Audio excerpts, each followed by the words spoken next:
स्वागत है stock news में। आज हम बात करेंगे रिलायंस इंडस्ट्री के बारे में और जानने की कोशिश करेंगे कि इसके स्टॉक में आज के ट्रेडिंग सेशन में तेज़ी क्यों देखने को मिली। आने वाला ट्रेडिंग सेशन क्या हो सकता है, कैसा हो सकता है। अगर हम आने वाले 2 से 3 वीक के ट्रेडिंग सेशन की बात करें, यानी कि लगभग 20 से 21 ट्रेडिंग सेशन की अगर हम बात करें, तो रिलायंस इंडस्ट्री में किस तरह का हम लॉन्ग टर्म के लिए लेके चल सकते हैं, इन सब पे आज हम चर्चा करेंगे। तो अगर आप मेरे चैनल पे पहली बार विजिट कर रहे हैं तो सब्सक्राइब करें ताकि आपको इसी तरह के लेटेस्ट इन्फॉर्मेशन मिलता रहे। देखिए, सबसे बड़ी न्यूज़ क्या है और क्यों इसके स्टॉक में आपको तेज़ी देखने को मिल रही है। ऑयल और गैस की कीमतों में लगातार जो है आपको वृद्धि देखने को मिल रही है। पेट्रोल की कीमत बढ़ रही है, क्रूड ऑयल की कीमत बढ़ी है, तो क्रूड ऑयल की कीमत जब बढ़ी है तो पेट्रोल और डीजल की कीमत में बढ़ोतरी देखने को मिल रही है। इसके अलावा गैस की कीमत में जो है आपको देखने को मिल रहा है कि गैस की कीमत भी बढ़ी है, जिससे कि रिलायंस इंडस्ट्री के पेटकॉम बिजनेस अच्छा खासा प्रदर्शन करता हुआ दिखाई दे रहा है। ये सबसे बड़ा फैक्टर जो है रिलायंस इंडस्ट्री के साथ देखने को मिल रहा है। इसके अलावा सिंगापुर जीआरएम अपने ऑल टाइम हाई पर है, जिससे शेयर में आपको तेज़ी देखने को मिल रही है। क्रूड ऑयल की कीमतों में हाल में तेज़ी देखने को मिली है। रिलायंस के पेट्रोकेमिकल बिजनेस को अपने अनसोल्ड पेट्रोल और डीजल इन्वेंट्री पर मार्जिन का फ़ायदा मिलने का अनुमान है। इसके अलावा हाल में उसने जो है क्लोविया की बड़ी हिस्सेदारी खरीदी है, जिससे आने वाले तिमाही में रिलायंस इंडस्ट्री के रिटेल बिजनेस को मजबूती मिलते हुए देखने को मिल सकती है। इसके अलावा सबसे बड़ा फैक्टर क्या है कि रिलायंस इंडस्ट्री के शेयर में तेज़ी देखने को क्यों मिल रही है, कि अभी आप देख रहे हैं कि रूस और यूक्रेन का विवाद चल रहा है। तो रूस और यूक्रेन के विवाद के बीच और चाहे महंगाई बढ़ रही है, इन सभी के बीच जो रिलायंस इंडस्ट्री का जो टेलीकॉम सेक्टर है, जो टेलीकॉम बिजनेस है, ये लगातार जो है नई भागीदारी देख रहा है। टेलीकॉम सेक्टर जो है इस कंपनी का लगातार जो है इंक्रीज होते हुए देखने को मिल रहा है। इसका भी असर जो है रिलायंस इंडस्ट्री के शेयर पे पड़ रहा है।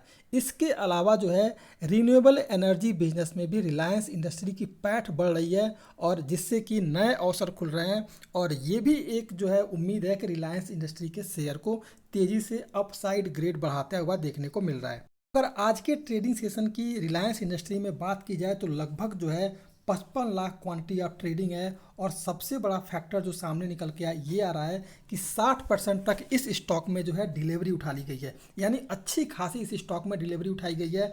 यानी आने वाले ट्रेडिंग सेशन में आपको इसके स्टॉक में और भी तेज़ी देखने को मिल सकती है। तो नेक्स्ट जो आने वाला ट्रेडिंग सेशन है उस पर आपको फोकस रखना होगा कि इसके स्टॉक में कहीं तेज़ी देखने को मिल सकती है। इसके अलावा अगर देखा जाए तो ये स्टॉक जो है अपने 52 वीक के हाई के करीब है, और अभी जो ये ट्रेड करता हुआ दिखाई दे रहा है लगभग 2600 के करीब ये स्टॉक ट्रेड करता हुआ दिखाई दे रहा है।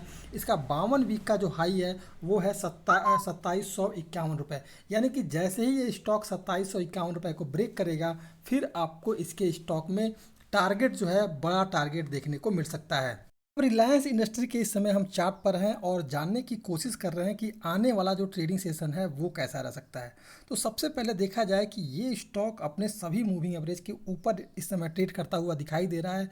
और सबसे पॉजिटिव सेंटीमेंट क्या है कि ये स्टॉक इस समय जो है एक ग्रीन कैंडल बनाया है बड़े वॉल्यूम के साथ, और वॉल्यूम में इसके इंक्रीज होते हुए हमें देखने को मिल रहा है। यानी कि आने वाला ट्रेडिंग सेशन आपको पॉजिटिव सेंटीमेंट के साथ ओपन होने का देखने को मिल सकता है, और इस स्टॉक में आपको तेज़ी देखने को मिल सकती है।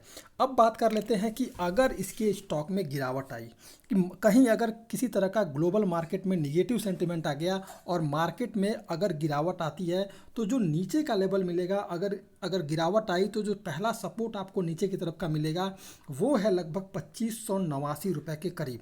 अगर यानी कि इसके स्टॉक में अगर गिरावट आती है तो आपको जो सपोर्ट मिलता हुआ दिखाई देगा वो है 2589 रुपये के करीब, और फिर आपको यहीं से इसके स्टॉक में तेज़ी देखने को मिलेगी। क्योंकि अगर देखा जाए तो 2589 रुपये के करीब जो है ये स्टॉक जो है आपको कई बार मूव करते हुए देखने को मिला है, और जैसे ही 2589 के आपको इसने ब्रेक किया है फिर एक लंबी इसमें तेज़ी देखने को मिली है। लेकिन ऐसा नहीं लगता है कि इसके स्टॉक में आने वाले ट्रेडिंग सेशन में किसी तरह का नेगेटिव सेंटीमेंट मिलेगा और ना आपको गिरावट देखने को मिलेगी। अब सवाल ये आता है कि आने वाला ट्रेडिंग सेशन अगर पॉजिटिव सेंटीमेंट के साथ ओपन होता है तो इस स्टॉक में जो है खरीदारी करनी है वो है लगभग 2611 रुपये के करीब। इसके ऊपर खरीदारी करें और टारगेट रखना है 2750 रुपये का। अगर देखा जाए इस स्टॉक में तो आप देखेंगे कि 2611 रुपये के करीब ये स्टॉक आया है और यहीं से इसकी स्टॉक में गिरावट देखने को मिली है।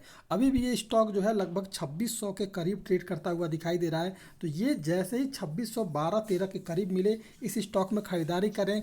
जो स्टॉप लॉस रखना है वो है 2590 रुपये का। तो 2590 रुपये पर इस स्टॉक में स्टॉप लॉस रखें। इसके अलावा ख़रीदारी करनी है 2612 रुपये पर और टारगेट रखना है 2751 रुपये के करीब, क्योंकि 2751 रुपया इसका 52 वीक का हाई है। और ये मुझे नहीं लगता है कि ये 2751 रुपये के करीब आने के बाद से गिरावट आएगी इस स्टॉक में, क्योंकि जिस तरह का सेंटिमेंट रिलायंस इंडस्ट्री के साथ आया हुआ है आपको इसके स्टॉक में तेज़ी ही देखने को मिल सकती है। तो 2751 रुपये अगर ये ब्रेक कर गया तो फिर आपको इसके स्टॉक में जो तेज़ी देखने को मिलेगी लगभग जो है 3000 का टारगेट जो है आने वाले 2 से 3 वीक में, यानी कि 15 से 20 ट्रेडिंग सेशन के अंदर आपको लगभग 3000 का टारगेट जो है इस स्टॉक में देखने को मिल सकता है। तो ध्यान रखेंगे, आपको अगर नीचे की तरफ का जो सपोर्ट मिलेगा, अगर ये स्टॉक गिरावट के साथ हुआ तो आपको नीचे की तरफ 2589 रुपये जो पहला सपोर्ट मिलेगा। इसके अलावा जो दूसरा सपोर्ट मिलेगा वो है 2560 रुपये के करीब, यानी दो सपोर्ट आपके सामने निकल के आ रहे हैं, पहला 2589, दूसरा 2560। लेकिन इस स्टॉक में जहां तक मैं ये कहना चाहूँगा कि ये स्टॉक पॉजिटिव सेंटीमेंट के साथ इस समय क्लोजिंग दे रहा है और बड़ा वॉल्यूम इंक्रीज कर रहा है, तो आने वाले ट्रेडिंग सेशन में आपको तेज़ी ही देखने को मिलेगी। तो इस स्टॉक में जो खरीदारी करनी है वो खरीदारी करनी है 2611 रुपये के करीब। इसमें जो स्टॉप लॉस रखना है वो है 2590 रुपये के करीब और इसके अलावा जो टारगेट रखना है वो है 2750 रुपये, 2750 से 2751, क्योंकि इसका जो 52 वीक का हाई है 2750 रुपये के करीब है। और यहाँ से आपको अगर 2750 रुपये अगर ब्रेक कर गया तो इसके स्टॉक में आपको 3000 का टारगेट जो है देखने को मिल सकता है। तो ये था रिलायंस इंडस्ट्री। अगर आप मेरे चैनल पर पहली बार विजिट कर रहे हैं तो सब्सक्राइब करें ताकि आपको इसी तरह के लेटेस्ट इन्फॉर्मेशन मिलता रहे।